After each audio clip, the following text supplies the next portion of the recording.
જરૂર છે। આપણા ભારતના શહીદોને, આપણા ભારતના સૈનિકોને અને આપણા સિપાહીઓને આપણે યાદ કરવા પડે, કારણ કે એના લીધે આપણે અહીંયા આજે 15મી ઓગસ્ટ અને 26મી જાન્યુઆરી આજે આપણા આઝાદીના દિવસો છે એ આપણે ઉજવીએ છીએ।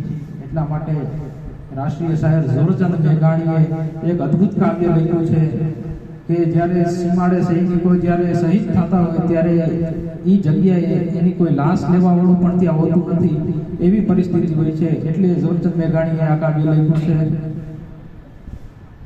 કે રક્ત ટપકતી સોસો જોડી સમરાંગણથી આવે આવે, સમરાંગણથી આવે, કેસર વર્ણી સમર સેવિકા, કેસર વર્ણી સમર સેવિકા, કોમળ સેજ બિછાવે ઘાયલ, મરતા મરતા રે ભારત માની આઝાદી ગાવે, કે ઘાયલ મરતા મરતા રે માતની આઝાદી ગાવે।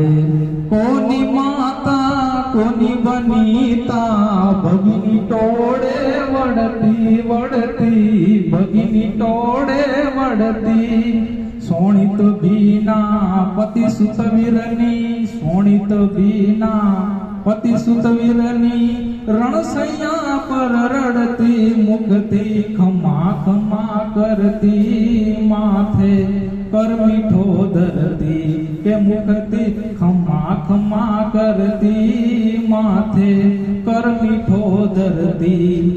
એનું શિર ખોડામાં લેવા કોઈ જનેતા નાવી નાવી, કોઈ જનેતા નાવી, એને સિંચણ તેલ કચોડા, એને સિંચણ તેલ કચોડા, નૌકદેની લાવી, કોઈના લાડકવાયાની ન કોઈએ ખબરે પૂછાવી, આ કોઈના લાડકવાયાની ન કોઈએ ખબરે પૂછાવી। હો એ લાડકડાની પ્રતિમા નાહી, છાના પૂજન કરતી કરતી, છાના પૂજન કરતી, એની રક્ષા કાર્ય હરનિશ, એની રક્ષા કાર્ય હરનિશ, પ્રભુને પાયે પડતી ઉરના એકાંતે રડતી, બીજો ગણ હસે દિનો ગણતી, કે મુખથી ખમા ખમા કરતી, માથે કર મીઠો ધરતી। એની ભસ્માંકિત ભૂમિ પર ચણજો આરસ ખાંભી ખાંભી, ચણજો આરસ ખાંભી, પછી એ પથ્થર પર કોતર શોમાં, એ પથ્થર પર કોતર શોમાં, કોઈ કવિતા લાંબી લખજો રાખ પડી આહી, કોઈના લાડકવાયાની, કે કોઈના લાડકવાયાની, હા કોઈના લાડકવાયાની।